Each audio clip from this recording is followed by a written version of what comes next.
Hey everyone, this is Kieran from MSK Physio. Today's exercise is about progressing your ability with thoracic flexion or kyphosis, so our ability to flex our spine this way and pushing type movements. So if you've kind of worked through some of our other videos and you're looking for some progression ideas, then this is the video for you.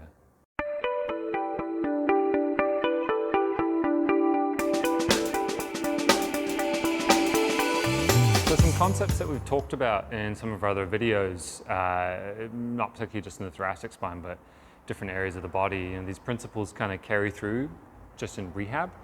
We're looking to increase the complexity sometimes. You know, with a movement like thoracic flexion, the range isn't necessarily one of power in terms of singular on its own.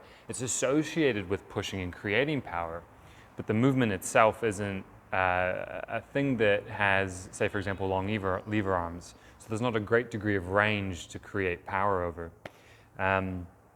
So what we can do to increase the difficulty is changing how much support we have, and also by increasing the effort or the work needed to resist the movement.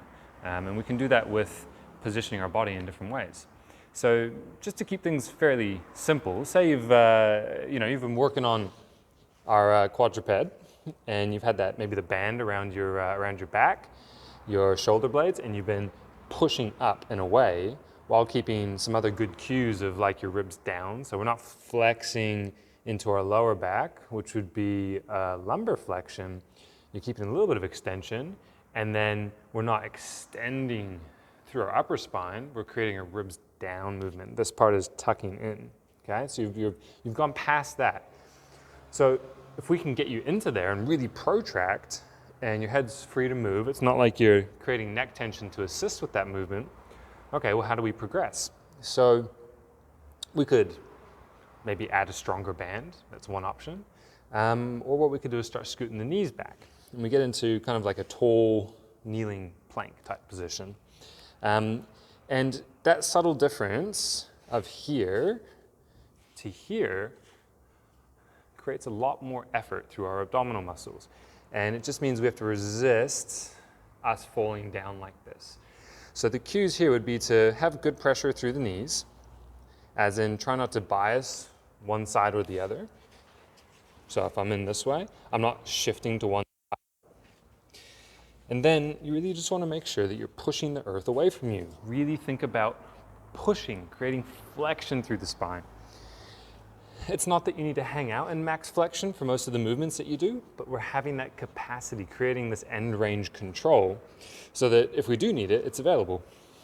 So you want to make sure that you get to a point where you feel like you can hold it, you can still breathe, your head's available to look around, and you feel like there's not an earthquake going on, that you've got some control, right? So how do we start challenging this?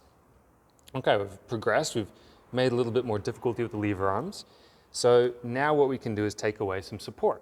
And if I take a hand away, I have to now hold here and resist rotation downwards. So from the front, if I'm in here, I'm gonna hold, and then take the hand away, and I have to resist, one, rotation, and two, I have to resist my shoulder blade going down. Now this could turn into a nice serratus anterior exercise if you wanted to work on protraction strength and move through the range. But right now we're working on the spinal ability. So what you're interested in is don't let yourself go into extension. So you might still keep a kyphosis and lose your protraction. That's more of a serratus issue and issue more through the abdominals. We're worried about the thoracic flexion in this version. So don't let yourself drop this way, and try not to tense up in the neck, and try to keep breathing, and don't resist, don't fall down into rotation, right? So we're just keeping upright. You can do some shoulder taps. You could also remove a leg. So I could reach a leg back, and it means that I'm gonna have to put a little more weight through my right knee if I take my left leg off, and I'm also gonna have to put some more weight through my arms, okay? So just some simple ideas to work with, but reasonably challenging, a decent step up.